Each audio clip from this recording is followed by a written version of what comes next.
넌 빠져. 낄 때 안 낄 때를 구분도 못하니? 신우이가 현관 앞을 막아섰습니다. 상견례 날이었어요. 신우이의 상견례. 올케인 제가 함께 가는 게 뭐가 그렇게 문제였을까요? 아침부터 준비했습니다.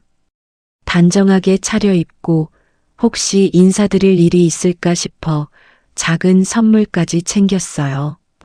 그런데 시어머니가 고개도 돌리지 않고 말했습니다. 가족끼리만 갈 거니까 넌 여기 있으면 돼.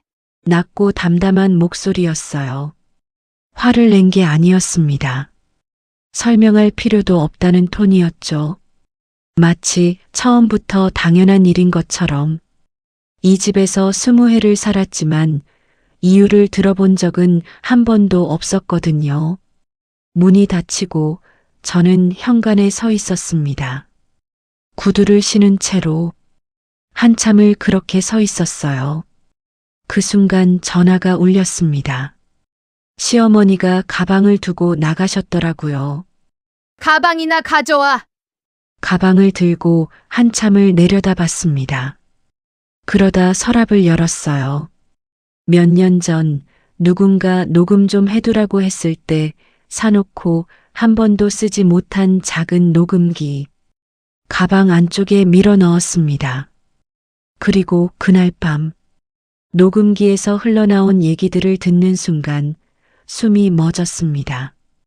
이 사건 하나가 이 집의 모든 것을 송두리째 뒤집어 놓게 될 줄 그들은 몰랐습니다. 이야기 시작 전 여러분의 구독과 좋아요는 정말 큰 힘이 됩니다. 어디서 듣고 계신지도 남겨주시면 감사한 마음 담아 인사드릴게요. 새벽 5시 이불을 걷고 부엌으로 갔습니다. 불을 켜면 시어머니가 깬다고 하셔서 핸드폰 불빛으로 냉장고를 열었어요. 된장국 끓이고 생선 굽고 나물 데치고 밥이 다 되면 시어머니 방 앞에 상을 놓고 2번 노크합니다. 안에서 나 한마디만 들려요. 문은 열리지 않습니다. 20해 동안 열린 적이 없었어요. 밥상 하나 사이에 문 하나. 그게 이 집에서 저와 시어머니 사이의 전부였습니다. 거실 벽에 가족 사진이 걸려 있었습니다.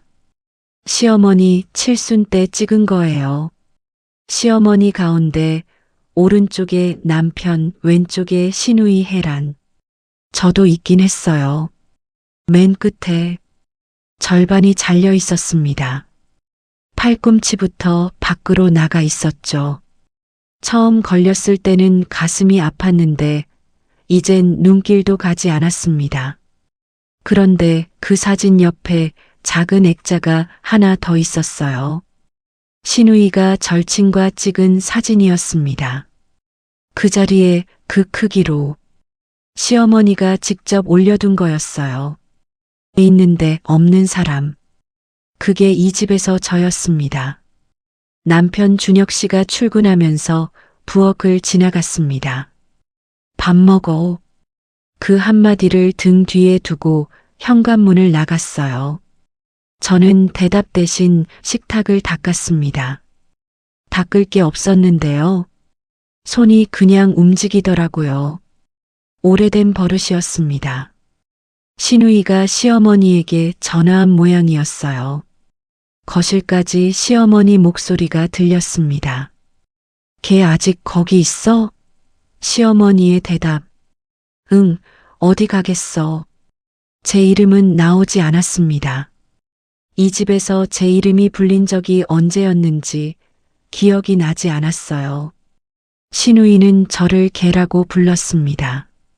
시어머니는 그 여자, 남이 있는 자리에서만 며느리라는 말이 나왔어요. 친척이 오면 시어머니가 말했죠. 우리 며느리가 다 했어. 그 순간 저를 쳐다보는 시어머니의 눈이 칭찬하는 눈이 아니었습니다. 증거를 남기는 눈이었어요. 저 사람들 앞에서만 쓰는 단어, 며느리. 그 말이 오히려 더 서늘하게 느껴지더라고요. 남편 회사의 서류를 정리하다가 잠깐 손이 멈췄습니다. 거래처 계약서, 세금 계산서, 법인카드네요. 전부 제가 정리하고 제가 관리했어요. 서류 위에 적힌 건 남편 이름이었습니다. 20해를 이 회사에 매달렸는데 어디에도 정숙이라는 이름은 없었어요. 언제부터였을까? 내 이름이 필요 없어진 게. 그 생각이 스치고 지나갔습니다. 오래 붙잡지 않았어요. 그러면 하루를 못 버티니까요. 결혼한 건 25이었습니다. 짧은 연애 끝에 아이가 생겼어요. 급하게 결혼이 잡혔죠. 신우이 헤라는 그때부터 불편한 기색을 숨기지 않았습니다. 신우이에게는 어릴 때부터 함께 자란 절친이 있었어요. 집안 좋고 반듯하고 시어머니도 마음에 들어 했던 아이. 신우이는 그 친구가 옳게 언니가 될 거라고 믿고 있었답니다. 어린 시절부터요. 그 그림을 제가 망친 거였죠. 시어머니는 처음 상견례 때부터 제 쪽을 한 번도 쳐다보지 않았습니다. 식사 내내 신우이와 이야기했어요. 저는 밥을 먹었는지 안 먹었는지도 기억나지 않습니다. 결혼식 날도 마찬가지였어요. 시어머니가 하객에게 인사를 하면서 한 번도 며느리라는 말을 쓰지 않았습니다. 아들이 결혼한다는 말만 했어요. 결혼하고 3개월쯤 지났을 때였습니다. 아이를 잃었어요. 그날 병원에서 돌아왔을 때 시어머니는 안방 문을 닫았습니다. 신우이 헤라는 거실에서 친구와 통화 중이었어요. 웃음소리가 들렸습니다. 남편은 회사에 있었죠. 저는 부엌에 서서 식탁을 닦았습니다. 늘 그랬듯 눈물을 참아가며 닦을 게 없었는데도 닦았어요. 손이 멈추면 다른 게 올라올 것 같았거든요. 아무도 묻지 않았습니다. 괜찮아? 한마디가 없었어요. 시어머니는 며칠 뒤 신우이에게 전화하는 소리가 들렸어요. 그래, 그 여자 아이 못 가졌어. 끝이야 뭐. 그 목소리 톤이 날씨 얘기하는 것과 똑같았습니다. 그 뒤로 아이는 다시 오지 않았습니다. 시어머니의 눈이 달라진 건 그때부터였어요. 전에는 무시였다면 그때부터는 투명 인간이었습니다. 있어도 없는 사람. 밥은 차려야 하지만 상에 앉을 자격은 없는 사람. 저는 그 일을 꺼내지 않았습니다. 속으로 묻었어요. 묻고 또 묻고. 그렇게 20해를 버텼습니다. 왜 안 나갔냐고요. 나가면 제가 더 초라해질 것 같았어요. 아무것도 없이 이 문을 나서는 게 맞은 것보다 더 창피할 것 같았습니다. 그리고 솔직히 말하면 아직 이 사람들이 나를 이렇게까지 할 줄은 몰랐어요. 무시는 해도 사람 취급은 해줄 거라고. 그 믿음이 20해를 버티게 한 거였는데 그게 얼마나 어리석은 믿음이었는지는 나중에야 알게 됐습니다. 남편 준혁 씨는 가끔 저를 바라봤어요. 안쓰러운 눈이었습니다. 아, 이 사람이 아는구나. 시어머니가 뭘 하는지, 신우이가 뭘 하는지 이 사람도 보고 있구나. 그 눈빛이 보일 때마다 조금은 기대했어요. 이번엔 한마디 해주려나. 내 편에 서주려나. 시어머니가 부르면 돌아섰습니다. 매번이요. 그 안쓰러운 눈빛으로 저를 보다가 어머니 목소리가 들리면 고개를 돌리는 거예요. 등을 보여주는 게 습관이 된 사람. 미운 사람보다 더 지치게 하는 건 알면서 모른 척하는 사람이었습니다. 명의도 없었고 지분도 없었습니다. 남편의 회사를 뒤에서 도맡아 일으켜 세운 건 저였어요. 거래처 관리, 격리, 세금 처리, 직원 급여.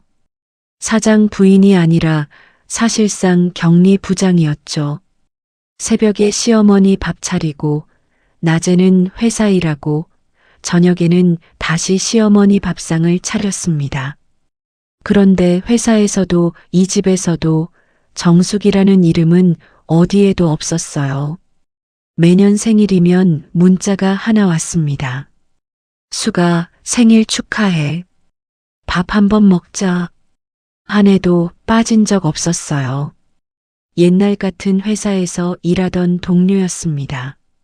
저는 결혼하면서 회사를 떠났고 그 친구는 남아서 자기 길을 갔어요. 우리끼리 갈라진 지 20해. 만날 시간은 없었지만 그 문자 하나가 올 때마다 잠깐 웃었습니다. 이 세상에 내 이름을 기억하는 사람이 있구나. 답장을 보내고 핸드폰을 내려놓으면 다시 이 집이었지만요. 그해 겨울 시누이가 상견례 날짜를 잡았습니다. 시누이의 상견례가 잡히면서 집 안 분위기가 달라졌습니다. 시어머니가 옷을 꺼내고 미용실을 예약하고 전화 통화가 잦아졌어요. 시누이와 매일 2~3번씩 통화했습니다. 상대방 집안이 꼼꼼하다, 격에 맞게 가야 한다. 그런 이야기들이 거실까지 새어나왔어요. 저는 당연히 함께 가는 거라고 생각했습니다. 올케가 상견례에 참석하는 건 도리니까요. 블라우스를 다리고 구두를 꺼내고 혹시 인사드릴 일이 있을까 싶어 작은 선물까지 챙겼어요. 거울 앞에서 매무새를 한참 고쳤습니다. 이 집에서 20해를 살면서 가족 행사에 제대로 끼어본 적이 손에 꼽았거든요. 이번엔 다를 수도 있겠다고 생각했어요. 아니, 솔직히 말하면 그냥 그렇게 믿고 싶었던 거였습니다. 현관에서 시누이가 막아섰어요. 눈이 마주쳤는데 인상을 쓰더군요. 아, 또 이 표정이구나. 언니는 안 가도 돼. 우리 가족 행사야. 남이 보는 자리가 아니었으니까 언니라는 호칭조차 마지못해 붙인 거였습니다. 입술 끝이 살짝 올라가 있었어요. 비웃는 건지 귀찮은 건지 20회를 봐도 구분이 안 되는 표정이었습니다. 시어머니가 뒤에서 신발을 신으며 말했어요. 가족끼리만 갈 거니까 넌 여기 있으면 돼. 시누이가 현관문을 나서다 돌아봤어요. 위아래로 한번 훑더니 말했습니다. 그 옷은 좀 과하지 않아? 갈 데도 없는데. 웃으면서요. 문이 닫혔습니다. 설명할 필요도 없다는 톤이었죠. 마치 처음부터 당연한 일인 것처럼. 가족. 그 단어가 현관에서 한 번 더 떨어졌습니다. 20회를 이 집에서 밥을 짓고 빨래를 개고 명절마다 전을 부치고 남편 회사 일까지 도맡아 해온 사람에게 넌 가족이 아니야. 그 말을 직접 하지 않아도 뜻은 똑같았습니다. 현관문이 닫혔어요. 시어머니와 시누이의 구두 소리가 복도를 지나 멀어졌습니다. 웃음소리가 섞여 있었어요. 저는 구두를 신은 채 서 있었습니다. 블라우스를 입고 선물을 들고 한참을요. 방에 들어가 문을 닫았습니다. 침대에 앉지 않았어요. 그냥 서 있었습니다. 창밖을 봤어요. 아파트 단지 사이로 사람들이 오가고 있었습니다. 저 사람들은 어디 가는 걸까? 별 생각이 다 들더군요. 25에 들어와서 45이 됐습니다. 이 집에서 제가 가족이었던 적이 있었을까요? 밥상 차리는 사람, 서류 정리하는 사람, 시어머니 빨래 개는 사람. 이름이 필요 없는 자리만 20개였어요. 나가면 어떻게 될까? 그 생각은 수백 번도 더 했습니다. 그런데 매번 같은 데서 멈췄어요. 나가면 내가 더 초라해진다. 아무것도 없이 이 문을 나서면 20해가 전부 제 잘못이 되는 것 같았거든요. 참은 게 아니라 못 나간 거라는 걸 알면서도 나간다는 걸 상상조차 못했어요. 준혁 씨가 출근 전에 잠깐 방에 들렀습니다. 문 앞에 서서 말했어요. 미안하다. 어머니가 그러시는 거니까. 그 말이 위로였을까요? 아니었습니다. 어머니가 그러시는 거니까. 그 말은 어머니가 하시는 일은 내가 막을 수 없다는 뜻이었어요. 20해 동안 수십 번 들은 말이었습니다. 달라진 건 없었어요. 저는 대답하지 않았습니다. 준혁 씨도 더 말하지 않고 나갔어요. 현관문 닫히는 소리, 그 소리가 유독 크게 들렸습니다. 혼자 남겨진 집이 조용했습니다. 시계 소리만 째깍째깍. 블라우스를 벗고 평상복으로 갈아입었어요. 선물을 탁자 위에 내려놓았습니다. 포장이 예쁘게 되어 있었어요. 아무도 받지 않을 선물. 그때 전화가 울렸습니다. 시어머니였어요. 가방 놓고 나왔다. 갖다 줘. 끊겼습니다. 고맙다도 미안하다도 없었어요. 가방이나 갖다 줘. 그게 전부였습니다. 가방을 들었습니다. 시어머니의 검은 가죽 가방. 묵직했어요. 잠시 내려다봤습니다. 서랍을 열었습니다. 안쪽 깊은 곳에 작은 녹음기가 있었어요. 몇 년 전이었습니다. 남편 회사 일을 도우면서 이상한 낌새를 처음 느꼈을 때 아는 사람이 그랬어요. 뭐든 녹음 좀 해도 나중에 도움이 될 수도 있으니까. 그때 사놓고 한 번도 쓰지 못했습니다. 쓸 용기가 없었어요. 아니, 쓸 일이 정말 올 거라고는 생각하지 않았던 거였습니다. 녹음기를 집어들었습니다. 손 안에서 가볍더군요. 이렇게 작은 거였어. 가방 안쪽 깊숙이 밀어 넣었습니다. 지퍼 안감 사이로. 손이 떨렸지만 멈추지 않았어요. 식당에 도착해서 가방을 전했습니다. 시어머니가 받으면서 저를 보지 않았어요. 시누이가 안쪽에서 웃으며 누군가와 이야기하고 있었습니다. 상대방 가족인 모양이었어요. 문 사이로 웃음소리가 새어나왔습니다. 돌아서서 걸었습니다. 식당을 나왔어요. 뒤를 돌아보지 않았습니다. 바깥 공기가 차가웠는데 이상하게 속은 뜨거웠어요. 심장이 빠르게 뛰고 있었습니다. 무서운 게 아니었어요. 처음으로 뭔가를 한 거였거든요. 20해 만에 처음으로. 집에 돌아와서 현관문을 닫았습니다. 조용했어요.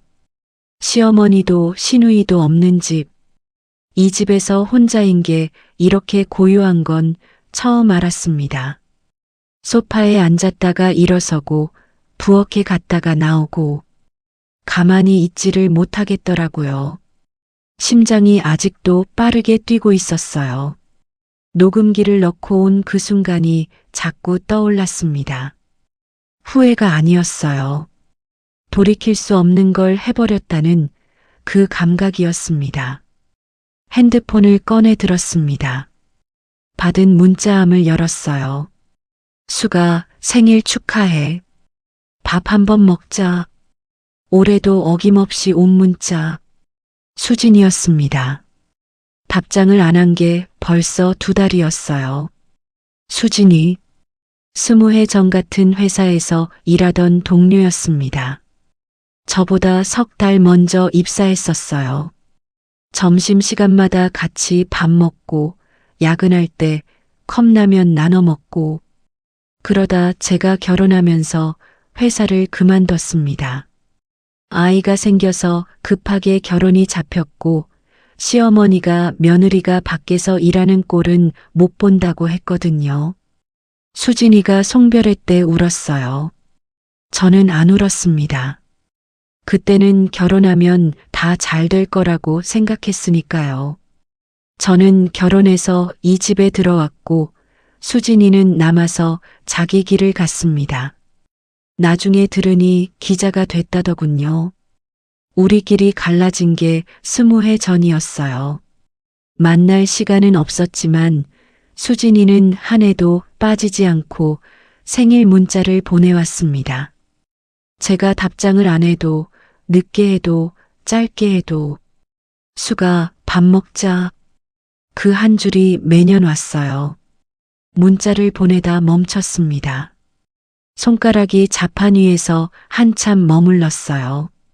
그러다 썼습니다. 밥 먹자. 이번엔 진짜. 보내고 나서 핸드폰을 내려놓았어요. 1분도 안 돼서 답장이 왔습니다. 내일 어때? 다음 날 오래간만에 밖에서 밥을 먹었습니다. 수진이는 변했더라고요. 머리가 짧아졌고 눈가에 주름이 생겼고 목소리가 좀 더 낮아져 있었어요. 그런데 웃는 건 똑같았습니다. 20해 전 야근하며 컵라면 먹을 때 그 웃음. 수진이가 밥을 시키고 저를 봤습니다. 한참을 아무 말 없이 봤어요.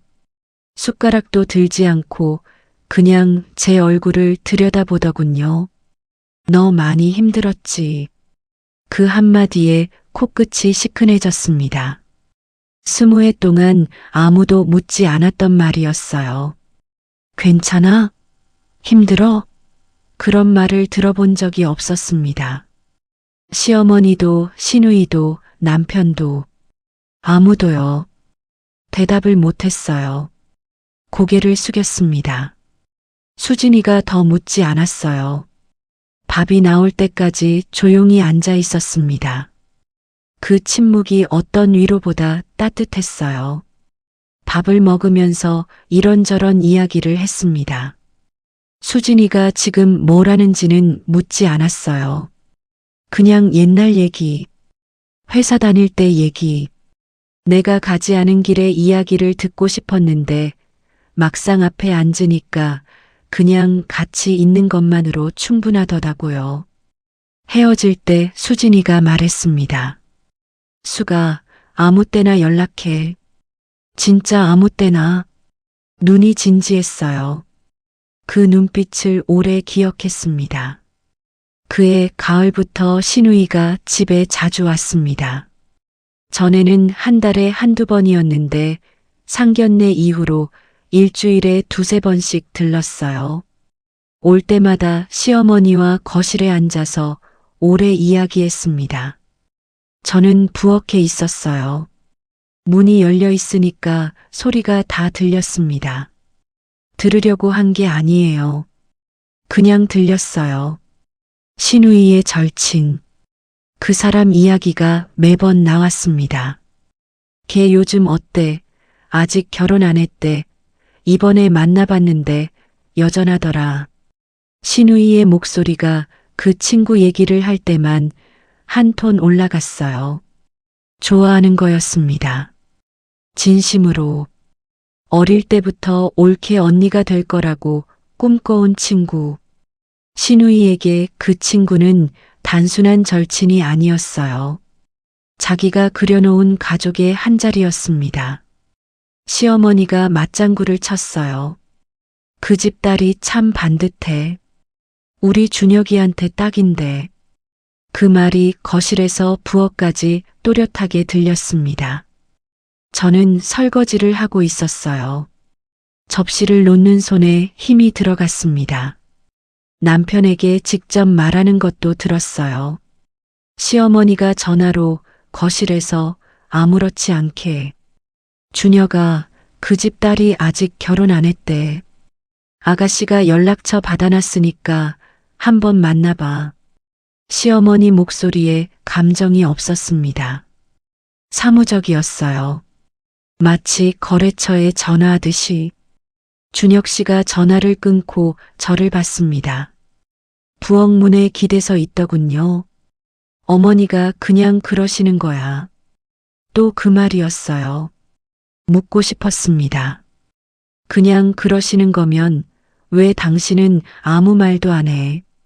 목까지 올라왔어요. 그런데 입이 열리지 않았습니다. 이 사람이 대답을 안 하면 어쩌지가 아니라 이 사람이 대답하는 게 더 무서웠어요. 그냥이라고 또 한 번 더 말할 것 같았거든요. 행주를 짰어요. 물이 뚝뚝 떨어졌습니다. 그런데 준혁 씨의 태도가 서서히 달라졌어요. 퇴근이 늦어졌습니다. 전에는 8시쯤 들어왔는데 10시, 11시가 넘었어요. 밥 차려놓으면 혼자 먹고 바로 방에 들어갔습니다. 저와 눈을 마주치는 횟수가 줄었어요. 대화가 사라졌습니다. 미안하다는 말도 안 하더군요.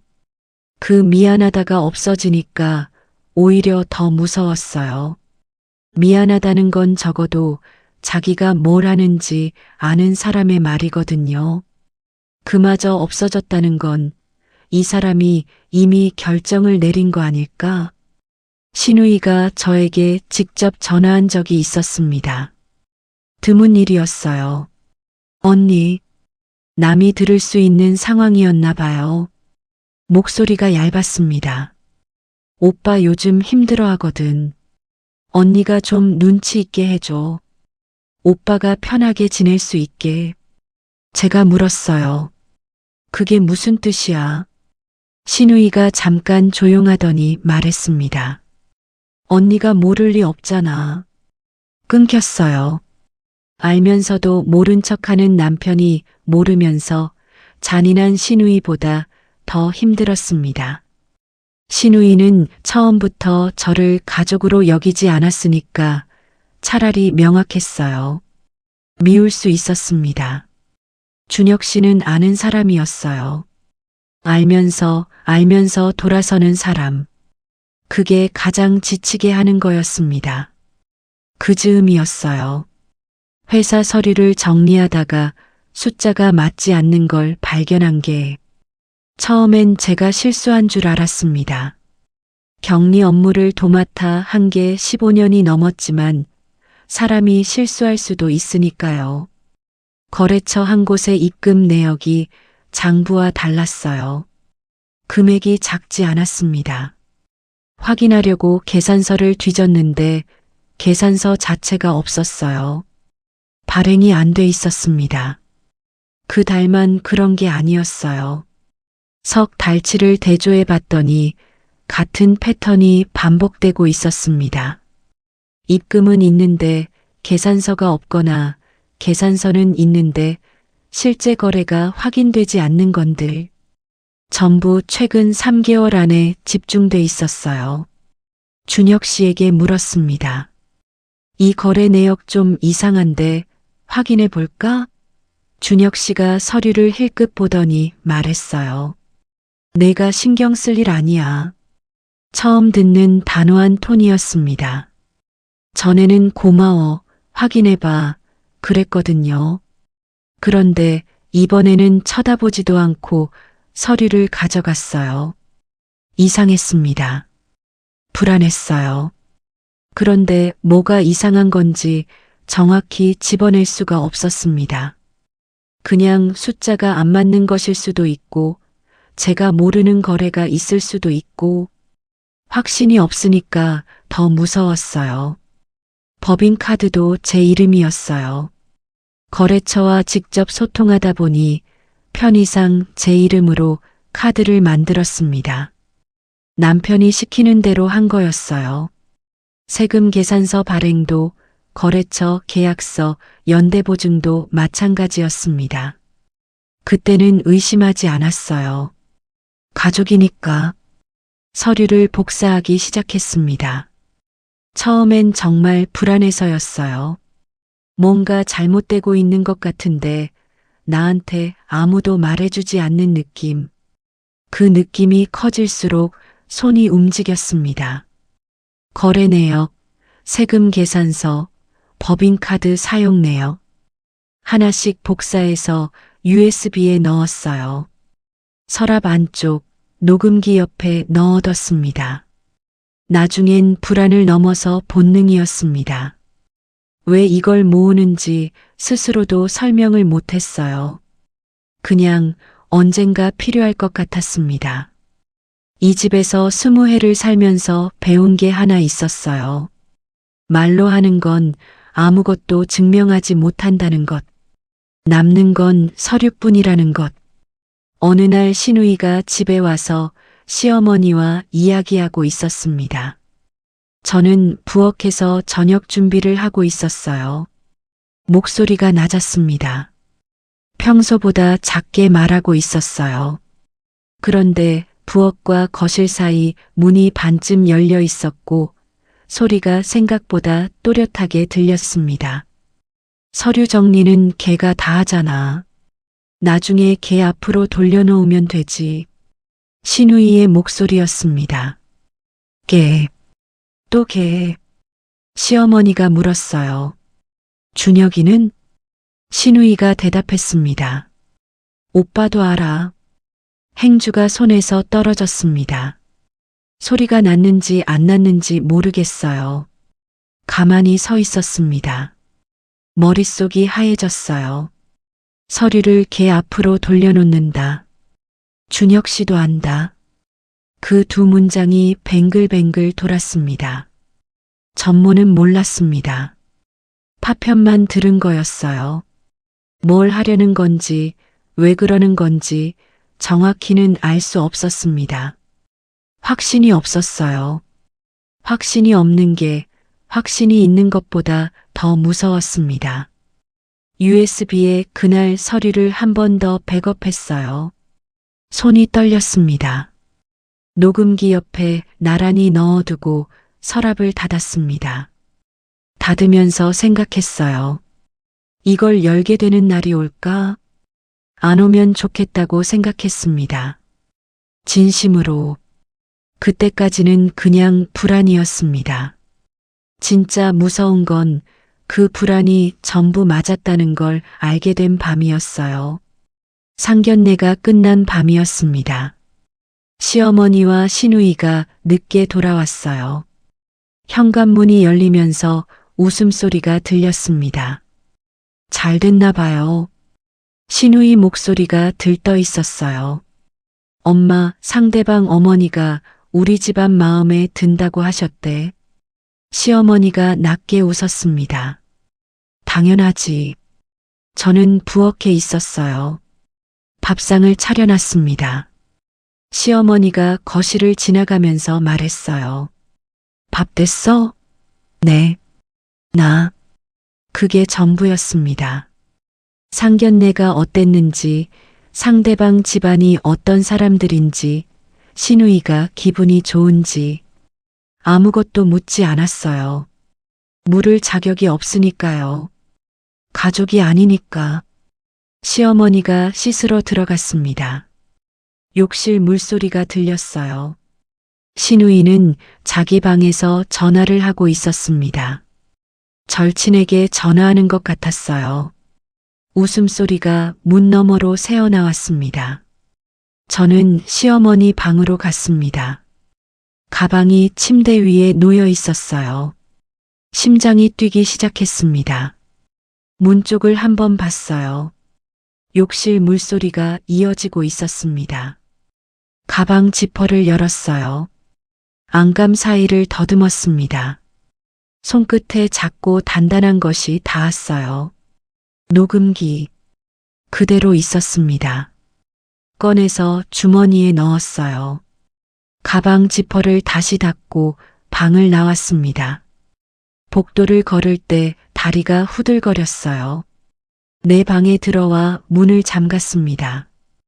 이어폰을 끼고 침대에 앉았어요. 녹음기를 손에 들고 한참을 내려다봤습니다. 재생 버튼 위에 엄지가 올라가 있었는데 누르질 못했어요. 누르면 뭔가 들릴 거라는 건 알았습니다. 그런데 듣고 난 뒤에 나는 어떻게 되는 걸까?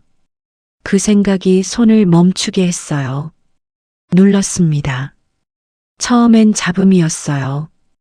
웅성거리는 소리, 식기 부딪히는 소리, 사람들 웃음소리. 상견례 자리의 소음이었습니다. 알아들을 수 없는 말들이 겹쳐 있었어요. 그러다 소음이 줄었습니다. 장소가 바뀐 것 같았어요. 조용한 곳. 신우이의 목소리가 또렷하게 들리기 시작했습니다. 상견례 끝나고 밖에서 걔 따로 만나기로 했어. 걔. 신우이의 절친이었습니다. 신우이가 말을 이었어요. 오빠 얘기 이번엔 제대로 꺼낼 거야. 걔도 마음 없는 건 아닌데 지금 오빠한테 그 여자가 있으니까 선뜻 못하는 거잖아. 엄마도 완전히 밀어주신대. 그 여자, 저였습니다. 신우이 입에서 나온 그 여자가 저라는 걸 20회를 들어왔으니까 바로 알았어요. 시어머니 목소리가 이어졌습니다.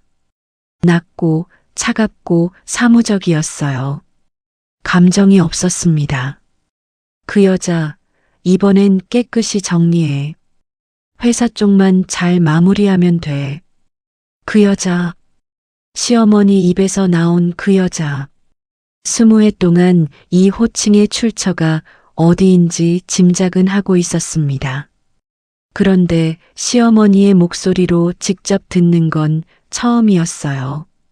며느리도 아니고 정숙이도 아니고 그 여자 정리해. 마치 낡은 가구를 치우듯이 신우이가 말했습니다. 오빠도 이번엔 싫다고 안 했어. 재생이 계속되고 있었는데 저는 그 문장에서 멈춰버렸어요. 오빠도 이번엔 싫다고 안 했어. 그 말이 머릿속에서 반복됐습니다. 싫다고 안 했다. 좋다고 한 게 아니에요. 싫다고 안 한 거였어요. 그게 이 사람의 방식이었습니다. 적극적으로 등을 돌린 게 아니라 가만히 서서 문이 닫히는 걸 지켜본 거였어요. 20회 동안 그랬듯이 이어폰을 빼지 않았습니다. 손이 무릎 위에 놓여 있었어요. 녹음기가 아직 재생 중이었는데 소리가 들리지 않았습니다. 귀가 아니라 머리가 먼저 닫혀버린 것 같았어요. 한참을 그 자리에 앉아 있었습니다. 얼마나 지났는지 모릅니다. 시어머니가 욕실에서 나오는 소리가 복도에서 들렸어요. 슬리퍼 끄는 소리, 방문 닫히는 소리, 신우이의 방에서도 불이 꺼진 모양이었습니다. 집이 조용해졌어요. 저만 깨어 있었습니다. 상견례가 문제가 아니었어요. 신우이의 상견례에 올케가 빠진 게 모욕이라고 생각했는데 그건 아무것도 아니었습니다. 그건 시작도 아니었어요. 이 사람들은 상견례를 핑계로 저를 빼놓은 게 아니라 상견례 바깥에서 다른 일을 하고 있었던 겁니다. 깨끗이 정리해. 회사 쪽만 잘 마무리하면 돼. 그 말이 뭘 뜻하는지 아직 전부는 몰랐습니다. 그런데 부엌에서 들었던 신우이의 말이 떠올랐어요. 서류 정리는 걔가 다 하잖아. 나중에 걔 앞으로 돌려놓으면 되지. 두 개가 겹쳤습니다. 회사를 정리하는 것과 저를 정리하는 것이 같은 문장 안에 들어 있었어요. 가만히 있으면 어떻게 되는 걸까? 그 생각이 처음으로 들었습니다. 전에는 나가면 어떻게 되지 였는데 지금은 가만히 있으면 내가 어떻게 되지로 바뀌어 있었어요. 게임의 룰이 바뀐 거였습니다. 20회 동안 제가 참고 있으면 이 집이 유지되는 거라고 생각했어요. 제가 자리를 지키고 있으면 최소한 이 정도는 버틸 수 있다고. 그런데 이 사람들은 제가 자리를 지키든 말든 이미 다음 그림을 그리고 있었습니다. 녹음기를 멈췄습니다. 이어폰을 빼고 베개 밑에 넣었어요. 불을 끄지 않았습니다. 천장을 봤어요. 시계가 째깍째깍 소리를 냈습니다. 그 소리가 유독 크게 들렸어요. 잠이 오지 않았습니다. 다음 날 아침 평소처럼 밥상을 차렸습니다. 시어머니 방 앞에 상을 놓고 2번 노크했어요. 나. 똑같은 한마디. 똑같은 닫힌 문. 어제까지는 그게 그냥 일상이었는데 오늘은 다르게 들렸습니다. 이 사람이 문 너머에서 나를 정리할 그림을 그리고 있다는 걸 아니까요. 신우이가 아침에 또 전화했어요. 시어머니가 거실에서 받았습니다. 목소리가 작았지만 부엌에서 다 들렸어요. 이 집은 원래 그랬습니다. 그 사람들이 작게 말해도 저는 항상 들리는 자리에 있었어요.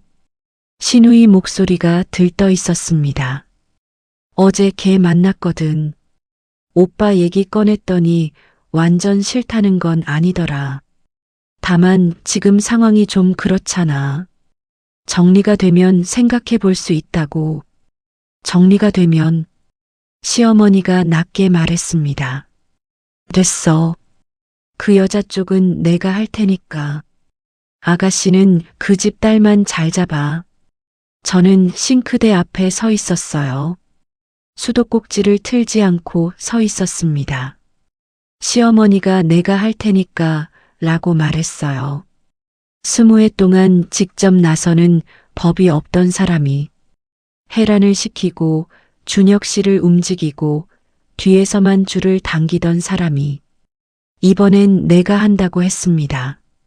그만큼 확실하게 끝내겠다는 뜻이었어요. 저녁에 시어머니가 외출하고 집이 비었을 때 녹음기를 다시 꺼냈습니다. 어젯밤에 중간에 멈춰둔 거였어요. 이어폰을 끼고 처음부터 다시 재생했습니다. 이번엔 전부 들으려고요. 상견례 자리에 소음이 지나가고 어제 들었던 신우이와 시어머니의 대화가 다시 흘러나왔습니다. 그 뒤에 더 있었어요. 신우이의 목소리였습니다. 톤이 달라져 있었어요. 들뜬 게 아니라 진지했습니다. 걔가 어렸을 때부터 우리 집에 놀러 올 때마다 난 걔가 옳게 언니가 될 줄 알았어. 엄마도 그랬잖아. 중학교 때부터 그랬잖아. 오빠랑 걔랑 어울리는 거 보면서 다 그렇게 생각했잖아. 그 여자가 끼어들지만 않았으면. 신우이가 한 박자 멈췄다가 말을 이었어요. 나 진짜 그때 오빠 결혼한다고 했을 때 한동안 걔 얼굴을 못 봤어. 미안해서.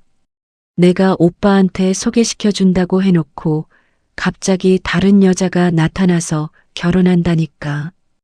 그게 20해 전인데 아직도 미안해. 시어머니가 말했습니다. 그러니까 이번엔 제대로 해. 신우이의 목소리가 단단해졌어요. 이번엔 해. 무슨 일이 있어도. 녹음기를 멈추지 않았습니다. 더 있었어요. 시어머니의 목소리가 톤을 낮췄습니다. 사무적이던 목소리가 한 단계 더 내려갔어요. 계산하는 사람의 목소리였습니다. 그 여자 정리하는 건 좋은데 회사 문제가 걸려. 신우이가 바로 받았어요. 빠르게 준비된 듯이. 그래서 자료 다 그 여자 앞으로 돌려놓으면 되잖아. 오빠도 동의했어. 그 여자가 회사 실무 맡아왔으니까 자연스럽잖아. 법인카드도 걔 이름이고 세금 계산서도 걔가 다 처리했고 누가 봐도 걔가 한 것처럼 보이잖아. 시어머니가 말했습니다.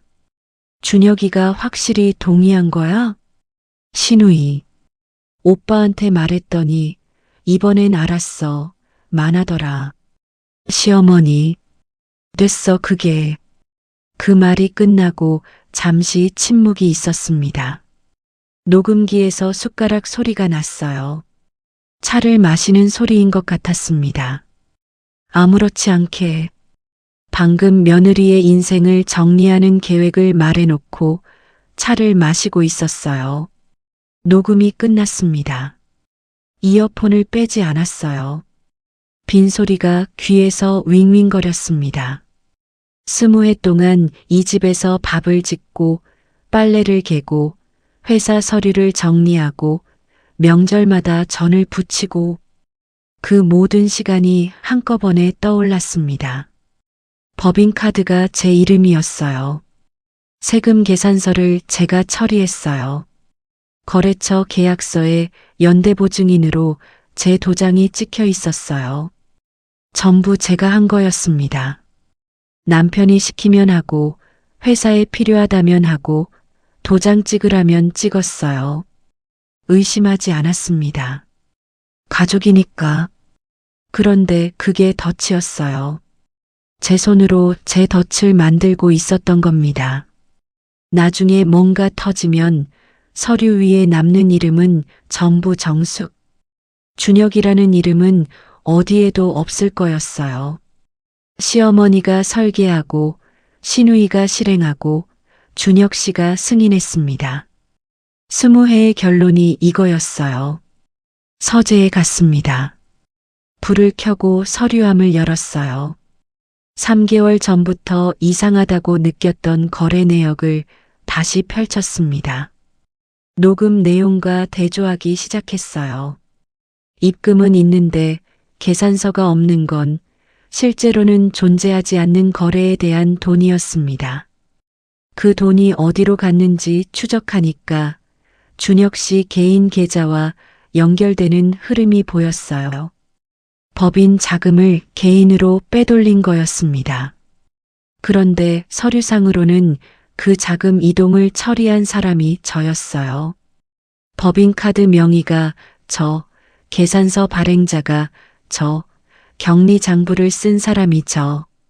제가 한 일이 맞았습니다. 다만 그 안에 무엇이 들어있는지를 몰랐을 뿐이에요. 명의만 빌린 게 아니라 20회치의 신뢰를 이용한 거였습니다. 서류를 한 장씩 넘기다가 손이 멈췄습니다. 서류 사이에 메모가 하나 끼어 있었어요. 작은 포스트잇이었습니다. 준혁 씨 글씨였어요. 제가 수천 번 봐온 그 글씨. 격리 파일 정숙 이름으로 정리해서 넘길 것. 한번 읽었습니다. 글씨가 흔들려 보였어요. 눈이 나빠진 건가 싶어서 다시 봤습니다. 똑같았어요. 준혁 씨 글씨. 격리 파일 정숙 이름으로 정리해서 넘길 것. 또렷했습니다. 혹시 제가 잘못 본 건 아닐까? 다른 서류에서 준혁 씨 글씨를 찾아 대조했어요. 같은 사람의 글씨였습니다. 기울기도, 받침 쓰는 습관도, 숫자 쓰는 모양도 같은 손이었어요. 메모를 들고 한참을 서 있었습니다. 울지 않았어요. 울 수가 없었습니다. 20회를 같이 살았는데 이 사람 글씨를 보고 처음으로 남의 글씨 같았습니다. 녹음기에서 들은 건 목소리였어요. 목소리는 멀리서 온 겁니다. 다른 장소, 다른 시간의 한 말이니까. 하지만 이 메모는 달랐어요. 이건 이 집 서재에서, 이 책상에서 이 사람이 직접 손으로 쓴 거였습니다. 물성이 달랐어요. 무게가 달랐습니다. 이 사람이 정말로 직접 메모를 내려놓지 못했어요. 한참을 들고 있다가 서류 사이에 도로 끼워 넣었습니다. 사진을 찍어 두었어요. 손이 떨리지 않았습니다. 이상하게 차분했어요. 아무것도 느끼지 못하는 것처럼. 그날 밤이었습니다.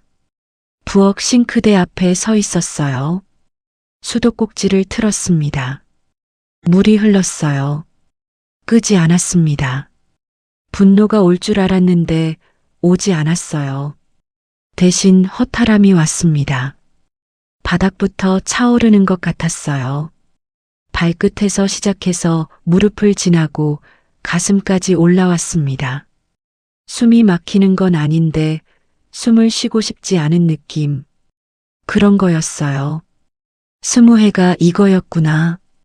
시어머니의 냉대, 신우이의 모욕, 준혁 씨의 비겁함, 전부 따로따로인 줄 알았어요. 시어머니는 시어머니대로 저를 싫어하는 거고, 신우이는 신우이대로 절친한테 미안해서 그러는 거고, 준혁 씨는 그냥 소심한 사람이라서 그런 거라고. 따로따로라고 생각하면 버틸 수 있었거든요. 하나하나는 견딜 수 있었습니다.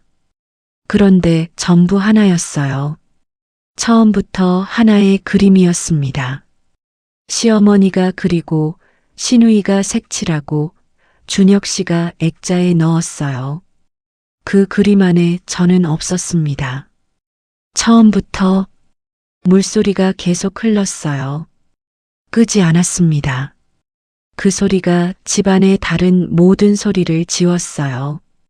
시계 소리도 냉장고 소리도 시어머니 방에서 새어나오는 TV 소리도 물소리만 남았습니다.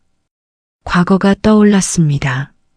하나씩이 아니라 한꺼번에 병원에서 돌아온 날, 아무도 괜찮냐고 묻지 않았던 부엌, 식탁을 닦던 손, 명절에 부엌에서 혼자 전을 부치던 등, 거실에서 웃고 있는 시어머니와 신우이와 신우이의 절친, 가족사진 맨 끝에서 절반이 잘려있던 제 팔꿈치, 준혁 씨가 미안하다고 말하고 돌아서던 등, 그 중에서 하나가 가장 또렷했습니다. 결혼하고 2, 3년쯤 됐을 때였어요. 시어머니가 신우이를 시켜서 준혁 씨에게 절친을 만나보라고 했던 적이 있었습니다. 준혁 씨가 그때 딱 한 번 저편에 섰어요. 어머니에게 전화해서 말했습니다. 나 결혼한 사람이야. 이러지 마. 저도 옆에서 들었어요. 가슴이 뛰었습니다. 이 사람이 드디어 내 편에 섰구나.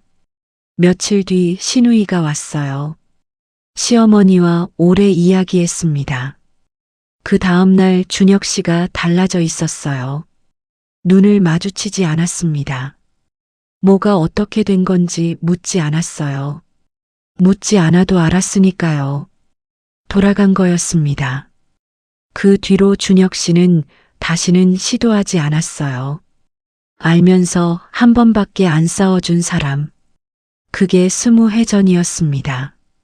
그 한 번이 오히려 더 잔인했어요. 할 수 있었다는 뜻이니까. 할 수 있었는데 안 한 거니까. 못하는 사람이었으면 차라리 미워하기라도 쉬웠을 텐데. 이 사람은 할 수 있으면서 안 한 사람이었습니다. 그게 스무해 동안 가장 깊이 박힌 가시였어요. 물이 계속 흘렀습니다. 손을 씻지 않았어요. 그냥 물을 보고 있었습니다. 이 집에서 내가 사람이었던 적이 있었나? 그 질문이 떠올랐을 때 대답이 바로 왔어요. 없었습니다. 밥 차리는 기능, 서류 정리하는 기능, 법인카드에 이름을 올려주는 기능. 기능은 있었지만 사람은 아니었어요. 사람이었으면 이름을 불렀을 겁니다. 그 여자라고 하지 않았겠죠. 분노가 왔을까요? 아직 아니었어요. 분노보다 먼저 온 건 선명함이었습니다. 안개가 걷히듯이 머릿속이 맑아지는 느낌. 스무해 동안 흐리멍덩했던 것들이 전부 윤곽을 갖추기 시작했어요. 이 사람들은 바뀌지 않는다. 바뀐 적이 없었고 바뀔 이유도 없다. 내가 참으면 유지되는 게 아니라 내가 참으면 이 사람들이 편한 거였다. 그렇다면 나가는 것도 내 몫이다. 수도꼭지를 잠갔습니다. 물소리가 멈추니까 집이 갑자기 조용해졌어요. 시계 소리가 다시 들렸습니다. 째깍째깍. 손을 닦았어요. 행주가 아니라 수건으로 방으로 갔습니다. 서랍을 열었어요. USB, 그 옆에 녹음기, 나란히 놓여 있었습니다. 꺼내서 책상 위에 올려놓았어요. 핸드폰을 꺼냈습니다. 연락처를 열었어요. 수진. 이름 위에 엄지가 올라갔습니다. 아직 누르지 않았어요. 시계가 째깍째깍 소리를 냈습니다. 밤이 깊었어요. 시어머니 방에서 불이 꺼져 있었습니다. 신우이는 이미 돌아간 뒤였어요. 준혁 씨는 아직 안 들어왔습니다. 요즘 매일 늦었으니까요. 이 집에서 깨어있는 사람은 저뿐이었습니다. 핸드폰을 내려놓았어요. 오늘은 아니었습니다. 하지만 내일은 다를 거라는 걸 이미 알고 있었습니다. 다음 날 아침 시어머니 밥상을 차렸습니다. 된장국 끓이고 생선 굽고 나물 데치고 똑같은 새벽, 똑같은 동선. 시어머니 방 앞에 상을 놓고 2번 노크했어요. 문은 열리지 않았습니다. 달라진 건 하나도 없었어요. 이 집은요. 달라진 건 저였습니다. 준혁 씨가 출근하고 시어머니가 방에 들어가 있는 시간. 부엌을 정리하고 손을 씻었습니다. 수건으로 물기를 닦고 핸드폰을 들었어요. 수진이 이름 위에 엄지를 올렸습니다. 어젯밤에 누르지 못한 그 버튼 눌렀습니다. 2번 울리고 받았어요. 수진이 목소리가 들렸습니다. 수진아, 나 부탁할 게 있어. 말을 이으려는데 목소리가 나오지 않았어요. 입이 열렸는데 소리가 따라오지 않았습니다. 수화기 너머에서 수진이가 잠깐 기다렸어요. 아무 말도 하지 않았습니다. 재촉하지 않았어요. 숨소리만 들렸습니다. 얼마나 지났을까요? 10초였는지 30초였는지 수진이가 말했습니다. 다 말해. 그 2글자에 20회가 들어 있었어요. 말 안 해도 아는 사람. 목소리만 듣고도 뭔가 잘못됐다는 걸 느끼는 사람. 이 세상에 그런 사람이 한 명은 있었습니다. 이야기를 시작했어요. 녹음기 이야기부터 시어머니와 신우이의 대화, 준혁 씨의 묵인, 회사 서류, 법인카드 명의, 세금 계산서, 메모, 정숙 이름으로 정리해서 넘길 것. 한 호흡에 다 말하지 못하고 중간중간 끊겼습니다. 수진이는 끊길 때마다 조용히 기다렸어요. 다 듣고 나서 수진이가 한참 말이 없었습니다. 그러다 말했어요. 수가, 이거 나한테 딱 맞는 거잖아. 갖고 와. 나중에 알게 된 거지만 수진이는 기업 비리를 전문으로 파는 탐사 기자였습니다. 기자라는 건 알고 있었어요. 어떤 기자인지까지는 몰랐습니다. 횡령, 서류 조작, 명예 도용, 그런 걸 추적하는 사람이었어요. 수진이가 말했어요. 자료 있어? USB에 3개월치 서류 복사본이 있고 녹음 파일이 있어. 수진이가 또 잠깐 조용했습니다. 수가, 이거 생각보다 심각하다. 알아. 한번 터지면 못 돌려. 돌릴 생각 없어. 제 목소리가 떨리지 않았어요. 이상하게 단단했습니다. 어젯밤 부엌에서 수도꼭지를 잠그고 난 뒤부터 뭔가가 굳어진 것 같았어요. 무르던 것이 마르면서 딱딱해진 느낌. 수진이가 말했습니다. 내일 만나자. 자료 갖고 와. 다음 날 수진이를 만났습니다. 카페가 아니라 수진이의 사무실이었어요. 좁은 책상 위에 모니터 2대와 서류가 쌓여 있었습니다. 수진이가 의자를 빼주고 물을 한 잔 따라줬어요. 그 작은 행동이 이상하게 눈물이 나려고 했습니다. 이 집에서는 제가 항상 물을 따르는 쪽이었거든요. USB를 건넸습니다. 녹음 파일도요. 수진이가 노트북에 꽂고 파일을 열었어요. 서류를 하나씩 넘기기 시작했습니다. 표정이 점점 굳어졌어요. 정숙 씨 이름으로 된 카드로 결제된 게 너무 많아. 이건 정숙 씨가 다 한 것처럼 보일 수밖에 없어. 수진이가 저를 쳐다보며 말했습니다. 안경 너머로 눈이 진지했어요. 거꾸로 말하면 이걸 정숙 씨가 안 했다는 증거만 확보되면 나머지는 전부 남편 쪽으로 넘어가. 자료가 충분해. 녹음 파일을 재생했어요. 시어머니 목소리가 스피커에서 흘러나왔습니다. 그 여자, 이번엔 깨끗이 정리해. 수진이가 볼펜을 꺾듯이 움켜쥐었어요. 끝까지 듣고 나서 의자에 등을 기대며 천장을 봤습니다. 이건 돼. 3글자였어요. 수진이의 얼굴에 기자의 표정이 올라와 있었습니다. 친구의 표정이 아니라 이를 잡은 사람의 표정이었어요. 사흘만 줘. 사흘이면 정리한다. 수진이가 취재하는 사흘 동안 저는 집에서 평소와 똑같이 보냈습니다. 새벽 5시에 일어나 시어머니 밥상을 차렸어요.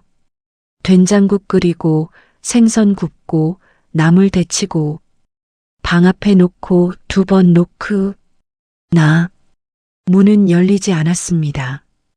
회사 서류를 정리하고 준혁 씨 양복을 다리고 시어머니 빨래를 개었어요. 신우이가 전화 왔을 때 부엌에서 들리는 시어머니 목소리를 들었습니다. 그 집에서 연락 왔어? 신우이가 뭐라고 대답했는지는 안 들렸지만 시어머니가 웃었어요. 된다.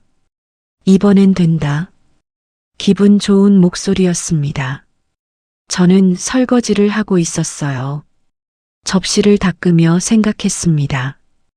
이 사람들은 모르는구나. 20해 동안 투명인간 취급한 사람이 지금 무슨 일을 하고 있는지. 준혁 씨가 저녁에 들어와서 밥을 먹었습니다. 마주 앉아 있었는데 한마디도 하지 않았어요. 준혁 씨가 숟가락을 놓으며 말했습니다. 회사 서류 좀 더 정리해놔. 다음 주에 필요해. 네.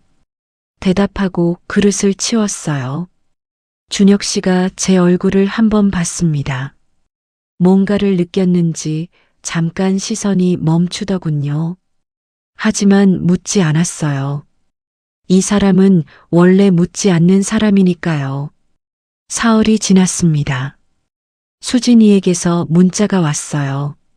됐어. 내일 나간다. 그날 밤 잠이 오지 않았어요. 침대에 누워 천장을 봤습니다. 내일이면 달라지는 거였습니다. 되돌릴 수 없었어요. 그런데 무섭지 않았습니다. 무서웠던 건 가만히 있는 거였어요.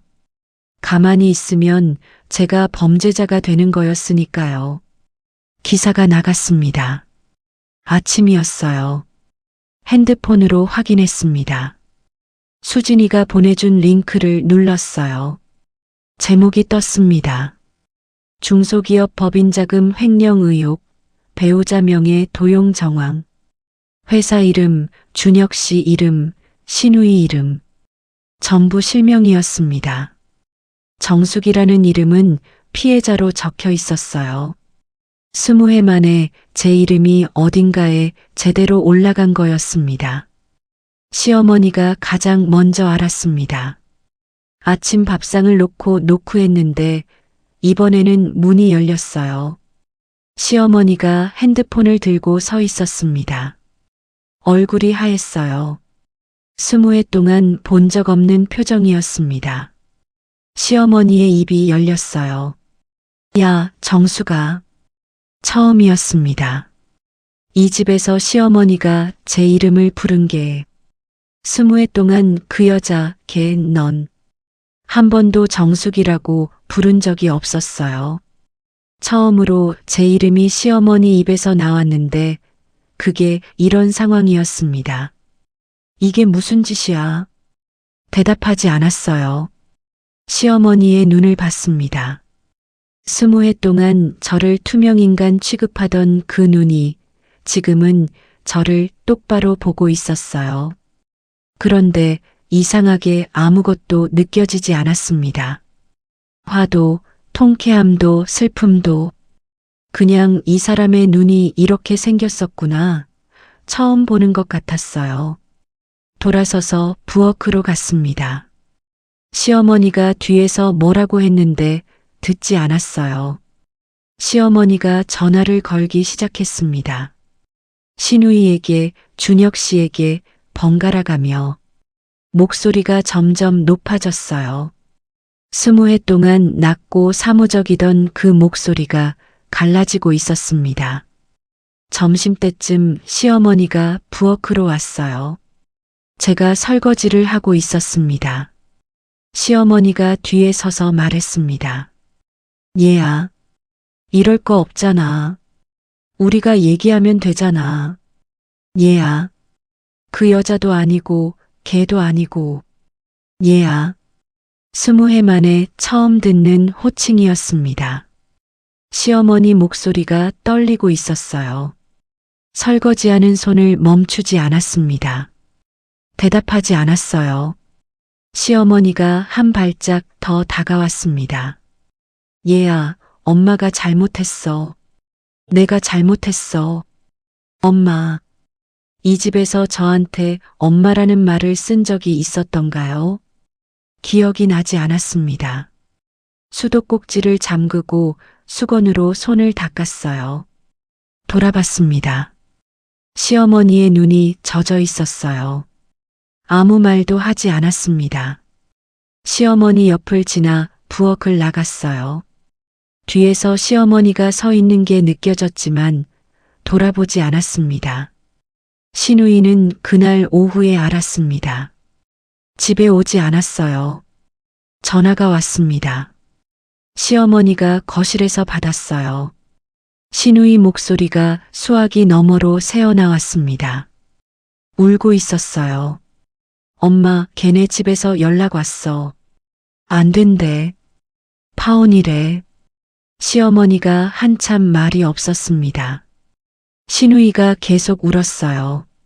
내가 걔한테 전화했는데 안 받아. 3번이나 했는데 안 받아.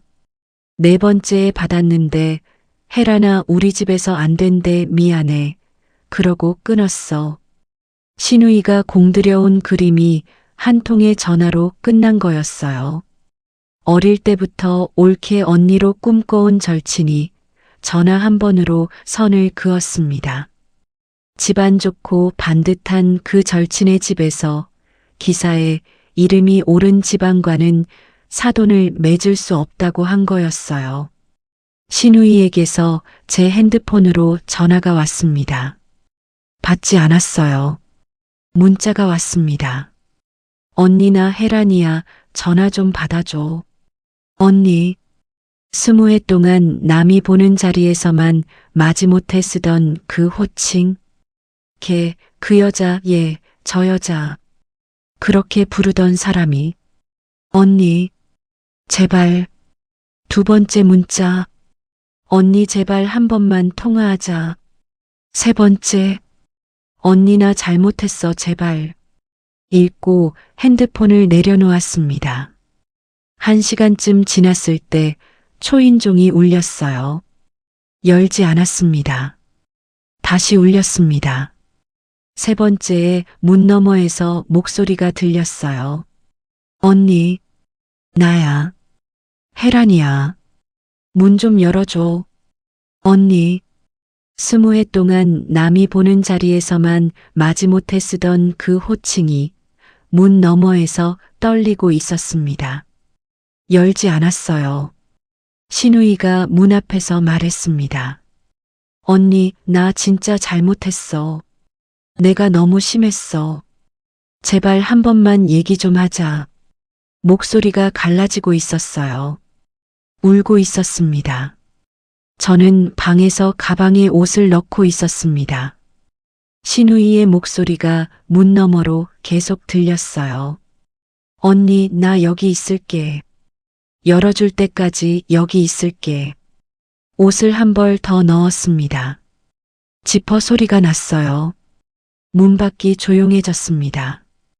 발소리가 멀어졌어요. 엘리베이터 소리가 들렸습니다. 신우이가 돌아간 뒤에도 한참을 서 있었어요. 아무것도 느끼지 않았습니다. 아니, 느끼고 싶지 않았어요. 20해 동안 그 여자 얘라고 부르던 사람이 문 앞에서 우는 걸 듣는데 예전 같으면 문을 열었을 겁니다. 지금은 열 이유가 없었어요. 준혁 씨는 저녁 때 들어왔어요. 현관문이 열리는 소리가 평소와 달랐습니다. 빠르게 열렸어요. 구두 벗는 소리도 급했습니다. 거실로 들어오더니 저를 찾았어요. 부엌에 있었습니다. 정수가. 준혁 씨 목소리가 갈라져 있었어요. 얼굴이 붉었습니다. 화가 난 건지 당황한 건지 둘 다인 것 같았어요. 이게 무슨 짓이야? 이걸 왜 이렇게 해? 저는 싱크대에 기대서 있었어요. 준혁 씨를 봤습니다. 아무 말도 하지 않았어요. 준혁 씨가 한 발짝 다가왔습니다. 목소리를 낮추려고 애쓰더군요. 떨리고 있었어요. 정수가, 이건 우리끼리 해결할 수 있었잖아. 왜 바깥으로 가져가? 우리끼리. 그 말이 귀에 걸렸습니다. 20해 동안 우리끼리 해결한 적이 있었나요? 시어머니가 결정하고 신우이가 실행하고 준혁 씨가 고개를 끄덕이고 그게 이 집의 우리끼리였어요. 거기에 저는 없었습니다. 준혁 씨, 저는 고개를 들고 그 사람의 눈을 봤습니다. 똑바로요. 오래 봤어요.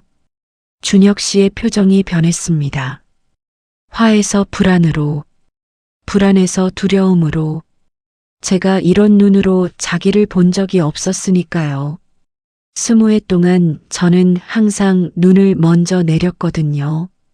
어머니한테 전화해서 따졌어? 물었습니다. 준혁 씨가 잠깐 멈칫했어요. 했지, 당연히 했지. 뭐라고 하셨어? 준혁 씨가 대답하지 못했어요.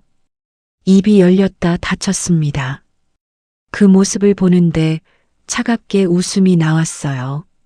속에서 올라오는 게 아니라 입가에서 저절로 만들어진 웃음이었습니다. 못하셨구나. 어머니한테도.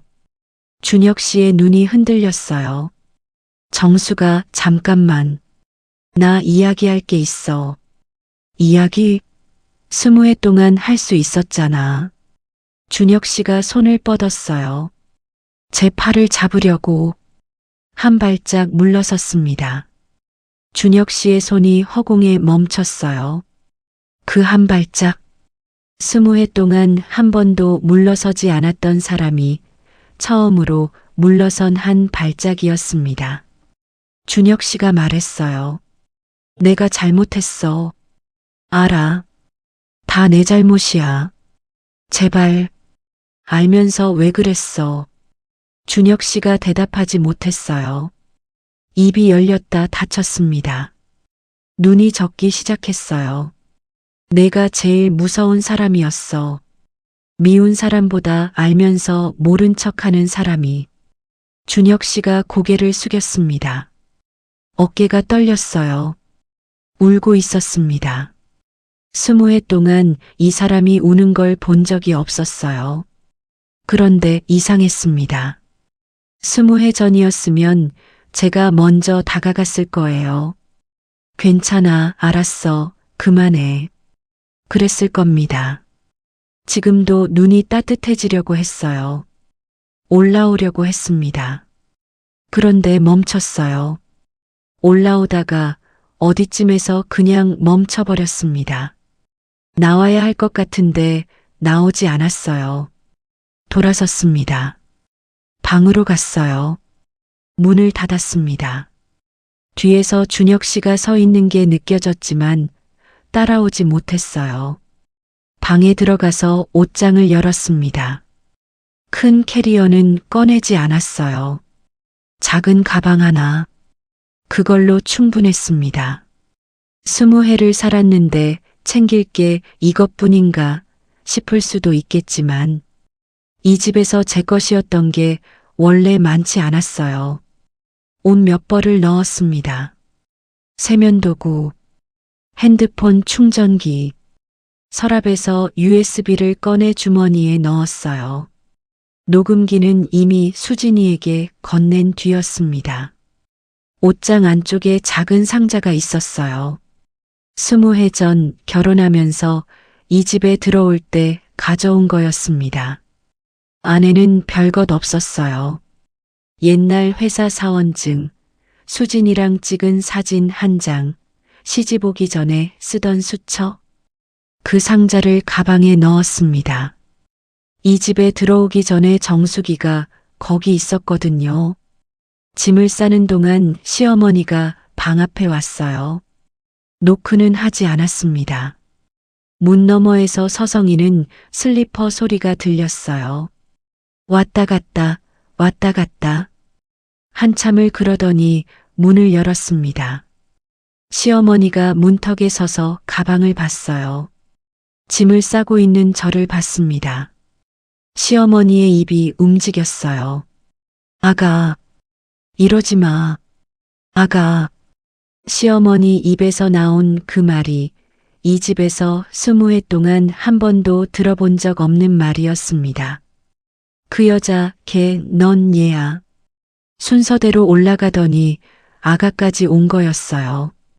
칼자루가 바뀌니까 호칭이 바뀌는 거였습니다. 시어머니가 방 안으로 들어왔어요. 침대 끝에 앉았습니다. 20해 동안 이 방에 시어머니가 들어온 적이 있었던가요? 기억이 나지 않았어요. 시어머니의 어깨가 작아 보였습니다. 아가, 우리가 잘못했어. 내가 잘못했어. 다 내 잘못이야.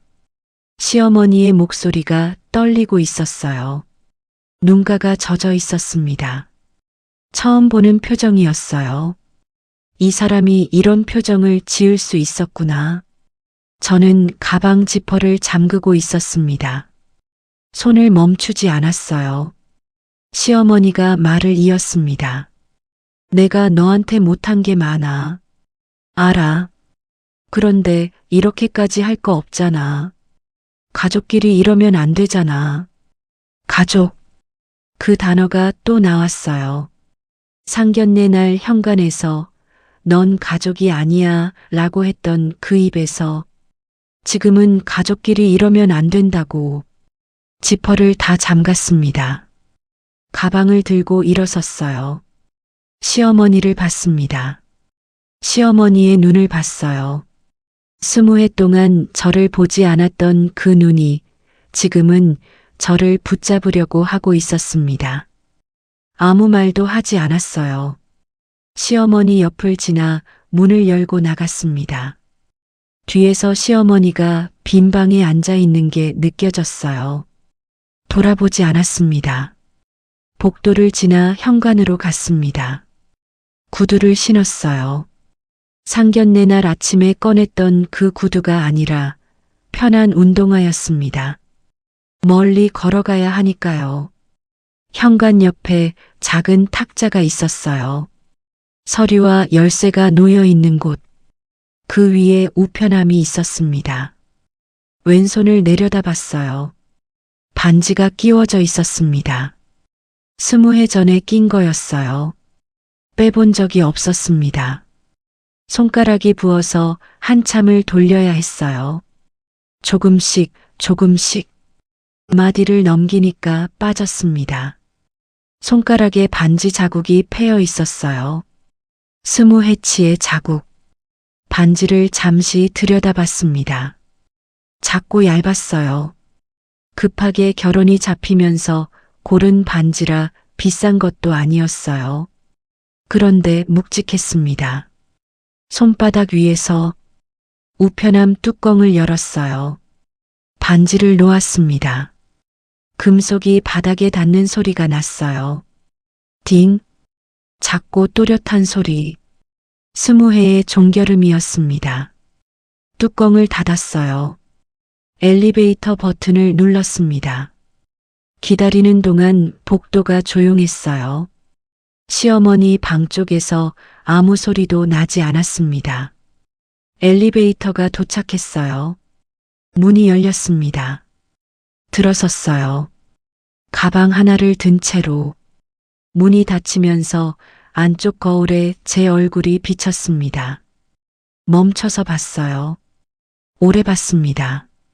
새벽 5시에 부엌에서 시어머니 밥상을 차리며 핸드폰 불빛 아래서 보던 그 얼굴, 가족사진 맨 끝에서 절반이 잘려있던 그 얼굴, 상견례 날 현관에서 구두를 신은 채 서 있던 그 얼굴, 부엌 싱크대 앞에서 물소리를 들으며 허탈해하던 그 얼굴. 지금은 달랐습니다. 눈가에 물기가 있었어요. 그런데 눈빛이 선명했습니다. 흐리지 않았어요. 스무해 만에 거울 속에서 제 눈을 똑바로 들여다보는 것 같았습니다. 조용히 말했어요. 거울 속의 저한테 늦어서 미안해. 이제 가자. 엘리베이터가 1층에 도착했습니다.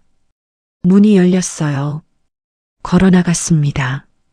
아파트 현관을 나서니 이른 아침 햇살이 얼굴에 닿았어요. 차갑지 않았습니다. 따뜻하지도 않았어요. 그냥 바깥이었습니다. 스무해 만에 이 집이 아닌 곳이었어요. 뒤를 돌아보지 않았습니다. 가방은 작았지만 그 안에는 20해 전의 정수기가 들어 있었습니다. 이제야 데리고 나가는 거였어요. 걸었습니다. 한 발짝 한 발짝. 아파트 단지를 빠져나가는 길이 이렇게 짧은 줄 몰랐어요. 20해 동안 이 안에만 있었으니까요. 단지 밖으로 나왔을 때 이름 모를 새가 울었습니다. 한 번, 짧게, 멈추지 않았어요. 계속 걸었습니다. 사람들은 묻습니다. 왜 진작 안 나왔냐고. 그 질문에 대답할 수 있는 사람은 참아본 사람뿐입니다. 나가면 내가 더 초라해질 것 같아서, 아무것도 없이 문을 나서면 참아온 세월이 전부 내 잘못이 될 것 같아서, 그래서 오늘도 밥을 짓고 내일도 식탁을 닦고 그렇게 하루가 쌓여서 20회가 됩니다. 그런데 참는 것과 견디는 것은 다릅니다. 참는 건 상대를 위한 거예요. 견디는 건 나를 지우는 겁니다. 내 이름이 필요 없어지고 내 자리가 사라지고 거울을 봐도 내가 누구인지 모르겠는 날이 오면 그건 참는 게 아니라 사라지고 있는 겁니다.